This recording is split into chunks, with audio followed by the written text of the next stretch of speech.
Hi, it's time for another verb of the day. Today's verb is have. This is part 2 in my discussion about the verb have. I've broken this into 2 videos because there are so many different phrasal verbs, usages, and special rules for us to consider with this verb. So let's start with a little review of how this verb is generally used. So have tends to be used to explain or express possession, ownership, the holding of an object. An example of that might be, do you have the keys, right? Are they in your pockets or in your purse? Have could also mean to be made up of. Right? So I might say, I have 10 students in my class. Right? My class is made up of 10 students. Another way to use the verb have is to mean to experience. In the Midwest, many people have been having a cold spell. They have been experiencing some really cold weather. A third way to use the verb have is to mean to suffer from an illness. Unfortunately, in this last year, we've learned of a number of people having or experiencing and suffering from COVID-19. A fourth way to use the verb have is to mean to be required or find it necessary to do a specified thing. For this, you might think of the person or the student who says, I have to do my homework. I am required or it is necessary for me to do my homework. What you'll notice with this particular usage is that there's always going to be an infinitive after. Have, then to, and another verb describing that action or thing that is required. You should know that have is an irregular verb. To make the progressive tense, we're dropping the E, then adding ing to form having. The past tense and participle forms of this verb are had, or pronounced had. Now, let's take a look at some more phrasal verbs. We covered a number of phrasal verbs in yesterday's video, and I noted at that time that this is not an exhaustive or complete list. I've tried to pick out things that I think you're more likely to either hear or see when you're reading. The first phrasal verb we're going to look at today is have in. And it means to have a supply of something in a particular place. So in some of earlier examples, I've mentioned the emergency and the crisis that's occurred in Texas. Many people don't have access to clean drinking water right now. So as they go to particular stores, they might say, do you have any bottled water in? Do you have this supply? And unfortunately, many stores do not right now. Another phrasal verb you might hear is have off. This is frequently used to talk about taking time off of work. Here's an example sentence. He has Friday off.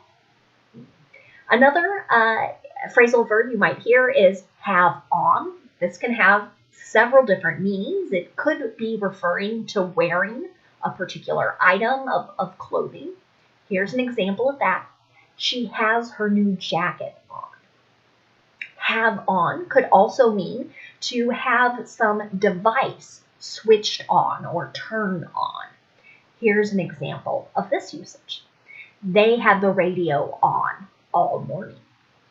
Another phrasal verb you might hear is have out. Many times when this is used, it's referring to someone having surgery and having something removed. Here's an example. I had my wisdom teeth out when I was 16. So I had the teeth in the very back removed surgically. Another phrasal verb you might hear is have it out or have it out with. And this means that someone is having an argument in order to settle some kind of matter or disagreement. Here's an example sentence. He had it out with his roommates after they left a mess in the kitchen bed. So perhaps this person has said, please clean up after yourself, and reminded the roommates and they cooked and they made a mess and they left it all over the countertops and stove. And so these roommates had an argument. Another phrasal verb you might hear is to have over. And this simply means that you're inviting someone to your own home. Here's an example of that. We're having the family over this weekend. And hopefully it will be safe enough for us all to do that more often very soon. Today, we're going to practice using have in the simple present and the present progressive. But before we do that, I want to call your attention to the bottom of the screen in purple font, a couple special rules. Have is an interesting verb in that it can be an action verb. And it commonly is thought of as an action verb when we're referencing eating, drinking, doing something, or experiencing something. So if we have that particular meaning in mind, then it's perfectly okay to use it in any progressive verb tense, be it present, past, or future. But there are times when have is considered a stative verb. So stative, if you'll remember, is referring to something that is not an action, right? And so here, if our verb is referring to possession, ownership, or if it's referring to a relationship or an illness or sickness, then we do not want to use it in a progressive verb tense. So I'm going to give you some examples in the simple present of how have can be an action verb, and we can use it in the simple present or in the present progressive. But then I'll give you some examples where have is in a stative form and therefore cannot be in the progressive tense. So I'm just going to focus on present today, but these same rules and same ideas would also apply to the past or the future. So let's look at the simple present. Remember, we're using this verb tense to describe a habit, a routine, or a fact. We also use it to describe our feelings. And the thing to remember about this verb tense is that we're going to use the base verb whenever our subject is I, you, we, or they. But then we'll use a different form of the verb if our subject is he, she, or it. Now, with most verbs, we just add an S to the end. But with this verb, we're dropping the V and the E, and we're changing the spelling to H-A-S. You're going to see that in my first sentence here. He always has his lunch at noon. Right? So there's a habit, there's a routine. Now, it's perfectly okay, because I'm referencing eating here, for me to use have in the present progressive. To do this, I use a present form of be, so am, is, or are. And then I use the ing form of the verb. Here's another example sentence. He's having lunch right now.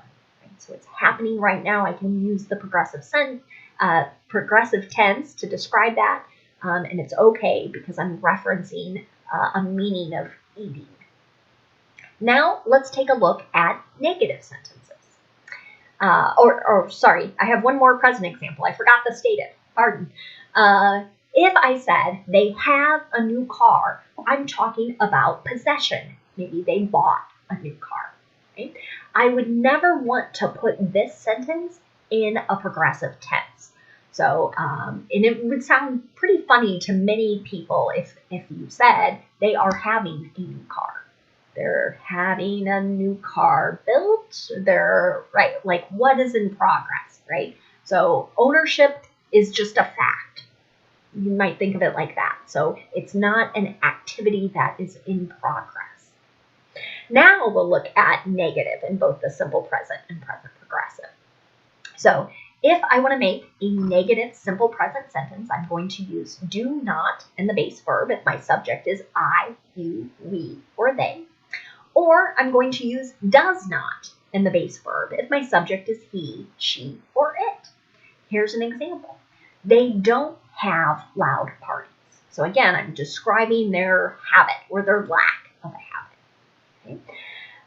Because this is in reference to doing something, I can put it in the progressive tense as well. They aren't having a loud party. So that's not happening right now.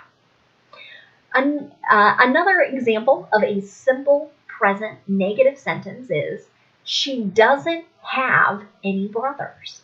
So here I'm talking about a relationship. So I can only use this in the simple present.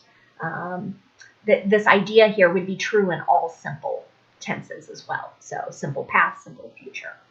It wouldn't sound quite right and might be confusing, right, if you had tried to use the progressive in talking about this.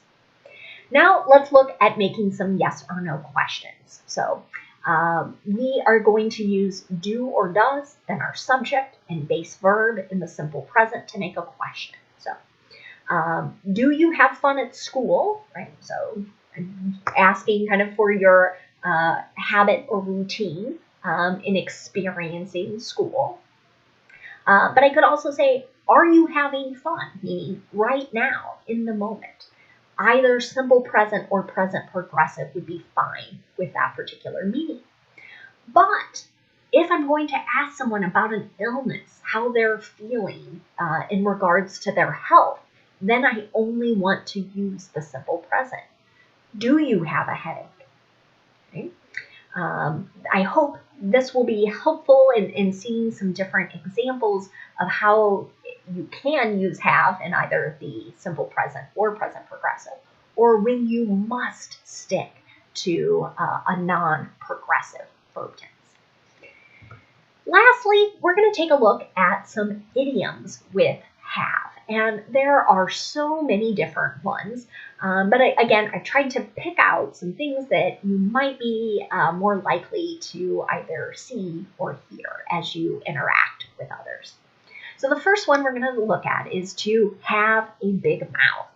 So have is being used here to describe possession, right? We're describing someone's personal quality.